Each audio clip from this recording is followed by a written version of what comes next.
Auburn, Ole Miss. Let's talk about it. Instant reaction show starting now. It's just Alex, aka Auburn Memes. I want to thank everybody for listening to the Auburn Daily Show, whether it be on the podcast or YouTube. Regardless of where you consume it, we thank you for being here. We encourage everybody who's checking out the show, like, review, subscribe, follow us, socials, check out the website, everything. Helps us out a ton. If you like the content, keep that going. Helps us keep rolling it forward. Now, just like I said on today's episode, just completely raw. Did not put a lot of thought, didn't get a lot of preparation, didn't read too much into it, hadn't listened to any other reaction shows.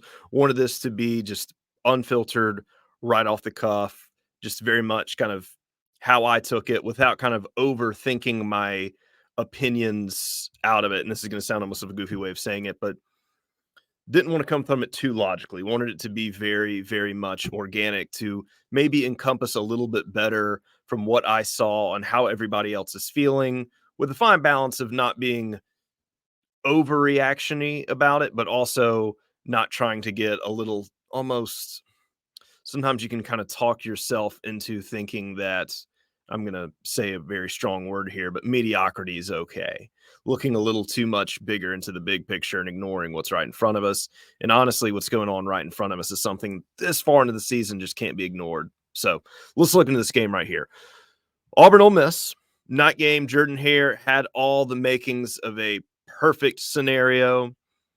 21-28 score. Of course, that game was neck and neck right up until the very end. Almost going to the fourth quarter. That was a tie game. Ole Miss got it at the last minute there. Wins by one score. So if you look at it at a glance, doesn't look terrible. You look at the team stats, you look at the score, say, oh, Auburn hung in there. Auburn got 275 total yards. Ole Miss got 425. Auburn's passing, if you look at the percentage, doesn't look horrible. I mean, the raw total yards are bad, but the percentages were okay. You could have done away with those 2 interceptions. But Auburn got some turnovers. Auburn gave some turnovers. 2 and 2. Each team gave up an interception. Each team gave up 2 interceptions.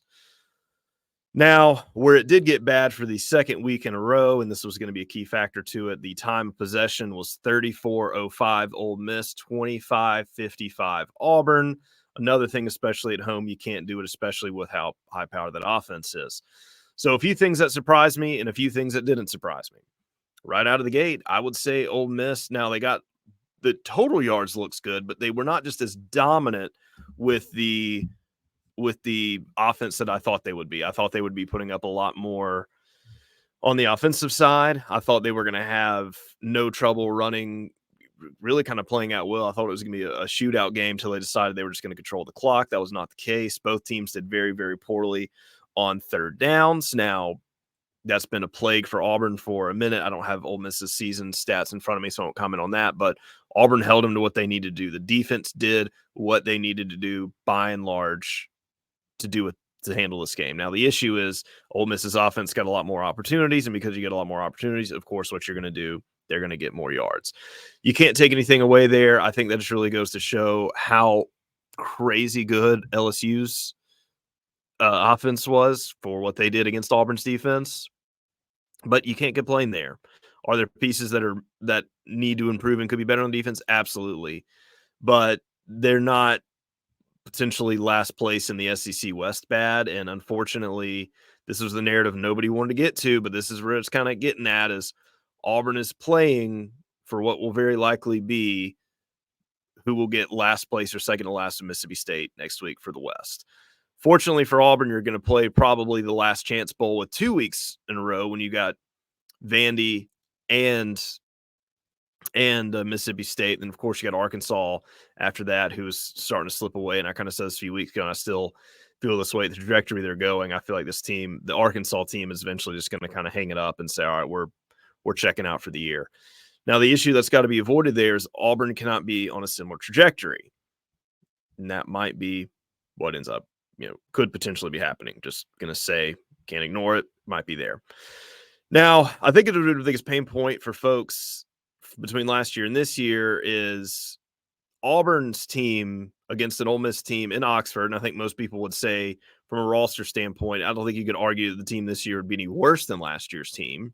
Maybe argue it's not much better, but they brought more guys in. There are key improvements, especially on the offensive side, especially at the line. The team last year for total yards put up on Ole Miss, Auburn got 441. Now, Ole Miss got nearly 600, but still Auburn got 441 yards of offense on this team last year. Robbie Ashford was 18 for 17 for 140 yards, 2 interceptions, and he had 2 rushing touchdowns.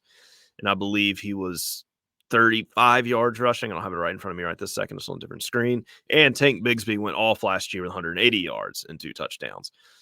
So Auburn started a little slow in that game against Ole Miss, but really got it rolling, especially in the second and third quarter. Kind of talked about that in the recap show previously. So why is it a pain point for people? Well, Ole Miss was ranked number 9 last year when they played them in Oxford. They were ranked 13th this year. So we'll say at worst, this team is pretty much on par for what it was last year. Not a bad team either year. And I guess you just kind of grit your teeth and say, well, a worse Auburn team went into Oxford and performed much better on offense. What is with a much worse coaching staff, so we believe, offensively at least.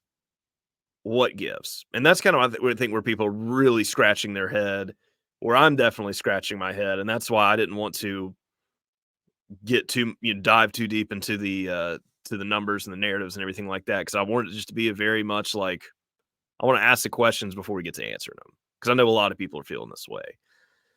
Once again, the quarterback rotation absolutely makes no sense with what they're doing. Made a little joke on Twitter. It feels like they just got a little spinny wheel. They spin it. Oh, it's Peyton Thorne's drive. Oh, it's Robbie Ashford's. Oh, we're just going to rotate him out completely randomly.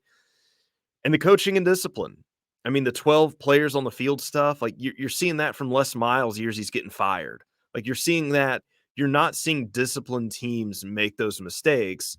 And then it's just unnecessarily where you're shuffling around Robbie and Ashford for no reason. You get a 12-man penalty. And you still don't even convert what you need. It's just, it doesn't make any sense for why these decisions are getting there. And I think a lot of people were trying to really rest their head on the pillow that this was a talent issue. And while talent is a factor, I think we're really have got to start getting all eyes at this as a coaching issue. And I think the conversation from there has got to boil down to, is this a Philip Montgomery and staff issue, or is this a Hugh Freeze issue, or is this sort of and I mean, a lot of these roads are going to lead to Hugh Freeze, but a little bit of everybody, but then, the ball stops with Hugh Freeze being the top, and he's still got to do something about it. The conversations are around right now, is Hugh Freeze focusing a little too much on recruiting, playing the futures game, and writing this year off? I'm going to talk about that a little bit later in another episode we got planned out for this week. But I want to kind of put that teaser out there because it's being talked about a lot. It's being talked about enough to where it's just something that can't necessarily be ignored. And as more details will come out, I'm sure answers for that will start to get there. But you got to fight for the team and the roster you have. Because what's going to happen if you don't, these guys are going to leave, and then you've got to do – you can't even if you get the best number 1 recruiting class, you're not going to win a team with a bunch of true freshmen.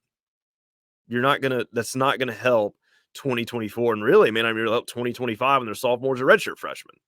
Like that class is a big futures play. So really what it's going to look like is you get 1 or 2 options. You've either got to win in the portal again, and that's a dice roll because we thought pretty good about the portal class thus far. And offensively, minus some nice line additions, it hadn't been great.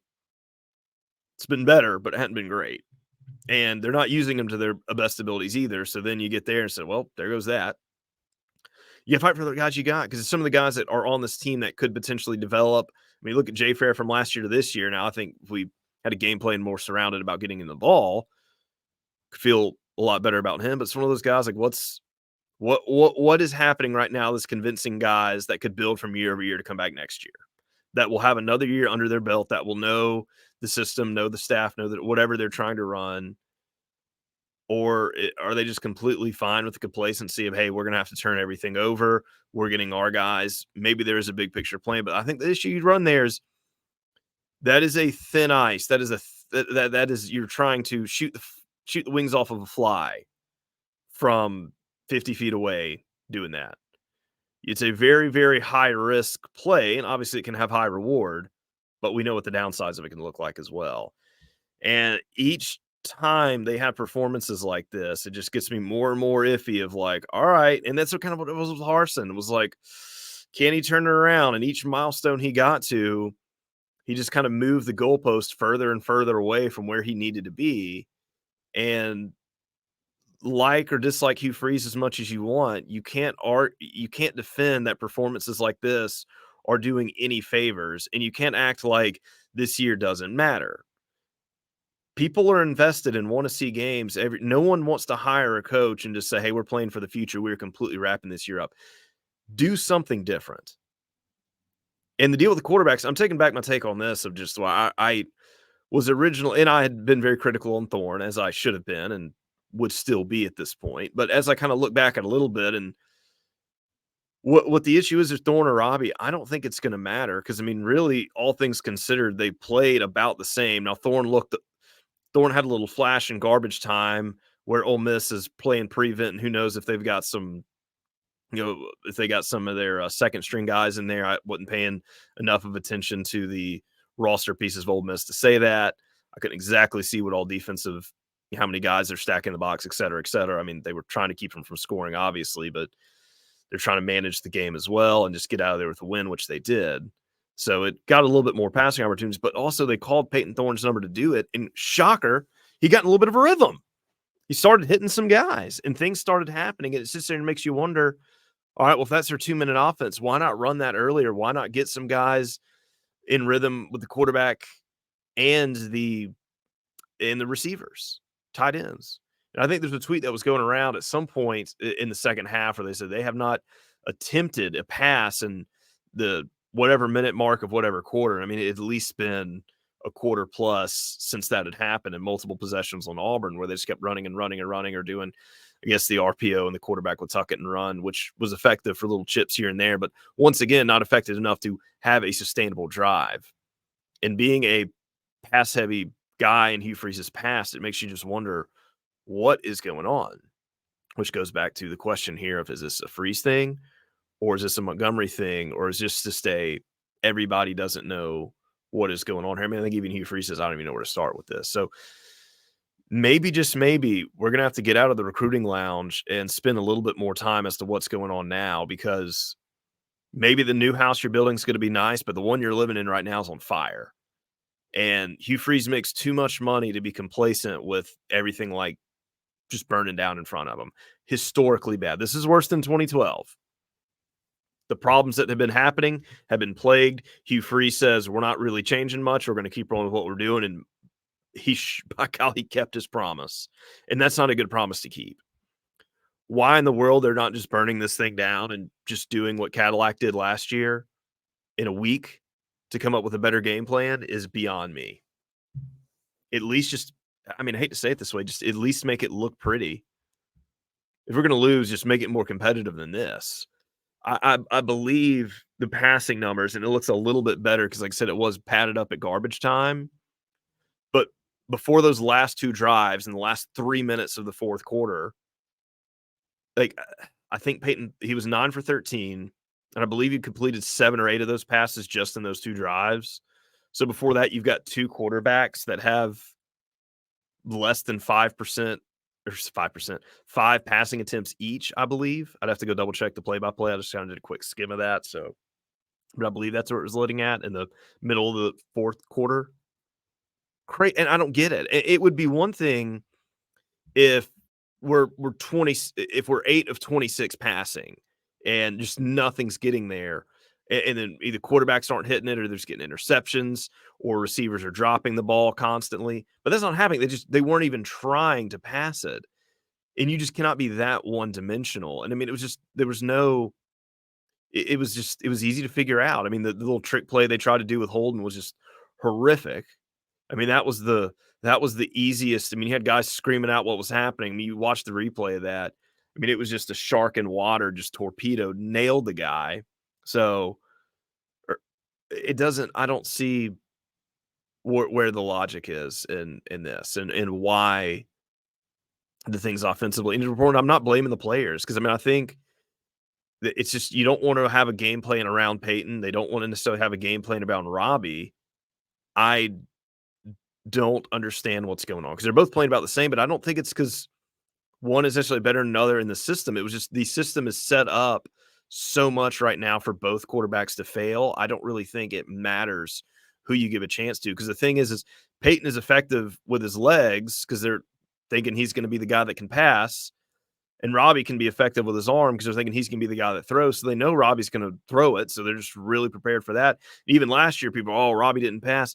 Well, he still got 140 yards in the air last year against Ole Miss. So he passed the ball enough to do that. He went 3 for 4 of 22, and he had another one that got called back for a very questionable penalty. That was probably the best though he had of the night, and would have been for first down.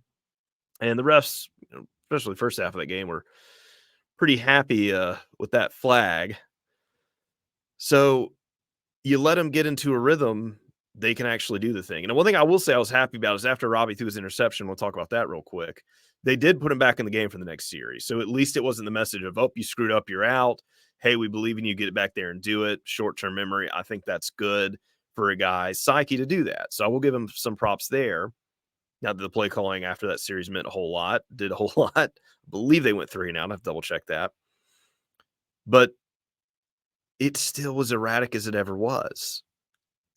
And like I said, I'm at this point, I'm going to kind of defend both of them here, just because it's a no-win scenario for anybody for whatever this game planning is. And as far as Robbie's interception goes, and Peyton's as well, I mean, he threw he was actually getting good blocking from the line, to give them credit. He had time, throws a deep ball, double coverage. Javaris Johnson slipped, pushed, maybe a little of both, fell on the ball. Maybe had he been able to jump it up, it doesn't get intercepted. I don't know if it necessarily gets caught, but maybe he contested enough in the air, or does he draw a pass interference play, which, as physical as that was, could have been very close. So it kind of stinks that he did do that. I mean, if you look at the freeze frame there, I mean, before the ball is within any distance of the deep Ole Miss DBs, Javaris Johnson's on the ground. Like I said, I think he slipped and maybe he was pushed a little bit into that. Could it have been called? Maybe, maybe not. Don't want to get into that side of it. Was it a great throw for Robbie to make? Probably not. And then you could say the same thing for Thorne's interception, which in hindsight probably should have been overturned. It looked very questionable.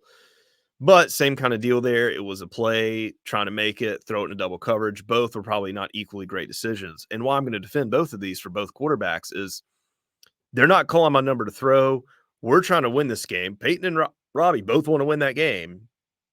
They're going to do everything they can to do it. And I don't blame them for just saying, hey, we need to do something. We need to make a play. We need to throw it more than 4 or 5 yards. Just anything to get a spark going on offense. And also, they're trying to play to get their minutes. So I don't blame Robbie for saying, well, they're going to pull me regardless. So might as well try to make a play and do something for myself. What do I have to lose at this point? And the same deal for Peyton Thorne. I'm not getting consistent minutes in here. Nobody believes in me. If I get a touchdown here, I'm a hero. We might just win this game. So both quarterbacks just trying to make a play. And they've gotten such few opportunities to do that. Are they going to try to make a more questionable play than had they otherwise if their numbers had been called a little bit more to throw the ball? Maybe, maybe not. Hadn't talked to him. Wasn't on the sideline. Don't know what the game plan was. Not at practice. Just throwing out an opinion of what could have been at play for those, and not blame them for it. Somebody had to do something, and just many of those third down calls that were just runs up the. I mean, the crowd was booing numerous times in that game when it was just third and whatever, and they would just hand it to Jarquez to fall forward for a yard or two, or sometimes fall back. So, as I said, didn't rewatch the game, haven't seen any of the specifics in this one. To just kind of break this down real raw, kind of how we saw it. Fans are definitely starting to turn a little bit. There's definitely upset at a lot of things, and don't blame them. And it's nice to see for a change that it doesn't seem that the players are getting a lot of this, because I think there had been a little bit of time where they were getting a little bit too much of the blame unfairly.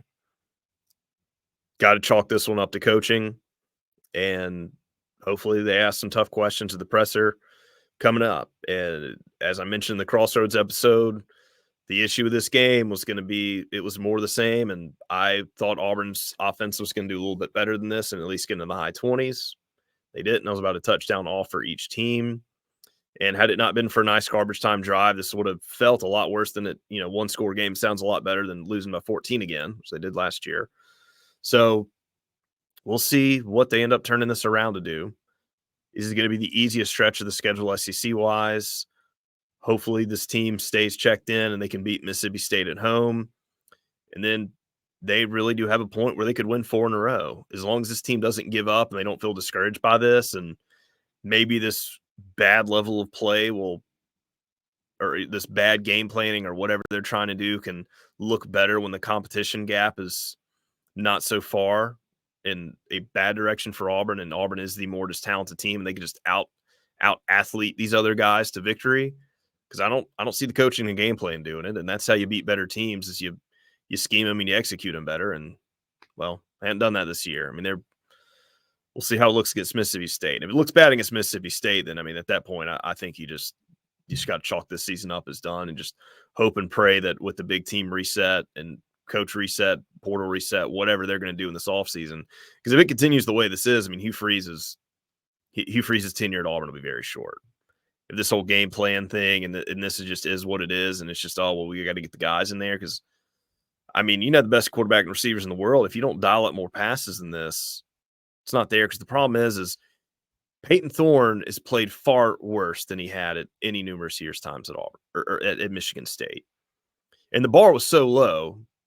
If the fact that Robbie Ashford in there, it's looking worse than it was last year, and he's not able to even do what he did last year, injured with multiple years of development at Auburn, that's not a player problem at that point.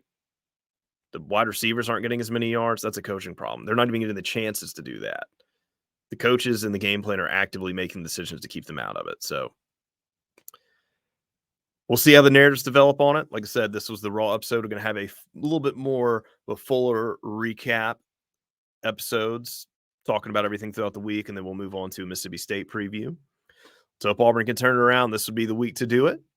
Get it right at Mississippi State. You win 4 games in a row. Maybe you got some movement going to the Iron Bowl. You win out.